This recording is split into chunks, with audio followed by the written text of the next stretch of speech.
మీరు భగవద్గీతలో ఏ ప్రశ్న అయినా అడగండి, అవన్నీ లాజికల్గా మనం ఎందుకు ఇలా మాట్లాడాడు అంటే దానికి ఒక ప్రమాణం ఉంది. తస్మాత్ శాస్త్రం ప్రమాణంతే కార్యకార్య వ్యవస్థితౌ జ్ఞాత్వా శాస్త్ర విధానోక్తం కర్మ కర్తుమిహార్హసి. నువ్వు ఏం చేయాలో ఏం చేయకూడదో నువ్వు తెలుసుకోవడానికి నీకు శాస్త్రమే ప్రధానం అర్జున. నా ఇష్టం వచ్చినట్టు మాట్లాడతానంటే కుదరదు, నాకు తోచినప్పుడు మాట్లాడేశానంటే కుదరదు, రోడ్డు మీదకి వచ్చి నా ఇష్టం వచ్చినట్టు ప్రవర్తించేస్తానంటే కుదరదు. ఎవడిష్టం వచ్చినట్టు వాడు సినిమాలు తీసేస్తున్నారు చూడండి.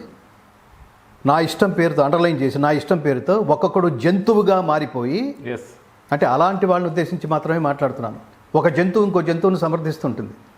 ట్యాంక్ బండ్ మీద 10 దున్నపోతలు వెళ్ళిపోతూ ఉంటాయి, 1, 2 చేసుకుంటూ. వాటికి సెన్స్ ఉండదు.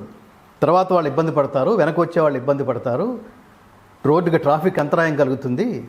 ఎందుకంటే బీస్ట్కుండే, జంతువుకుండే ఆ బుద్ధి లేనితనం అంటాం.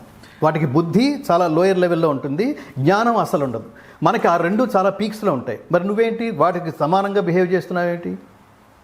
మీరు ఇక్కడ సినిమాలకి సామాజిక బాధ్యత కంపల్సరీగా ఉండాలంటారా? అంటే సినిమాల ప్రభావం ఉంటుందా? ఎందుకుండదు? మీకు ఆఫ్టర్ ఆల్ మొబైల్ చూస్తేనే చచ్చిపోతుంటే జనాలు, మొబైల్ చూసి పిచ్చెక్కి మెంటల్ వచ్చి చచ్చిపోతున్నారు, అశాంతికి గురవుతున్నారు. ఏమిటా వీడియోస్ ఏంటి? అధిక శాతం ఆడపిల్లలు వేటిని ఫాలో అవుతున్నారు? వాళ్ళు కూడా బూతులు మాట్లాడేసేయటం ఏమిటి, చిల్లరగా బిహేవ్ చేయటం ఏమిటి?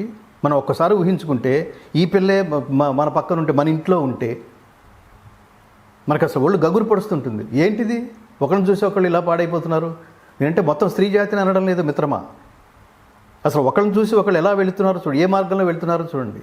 ఆ మైండ్ ప్యూరిటీ చూడండి, ఎంత పొల్యూట్ అయిపోతుందో చూడండి.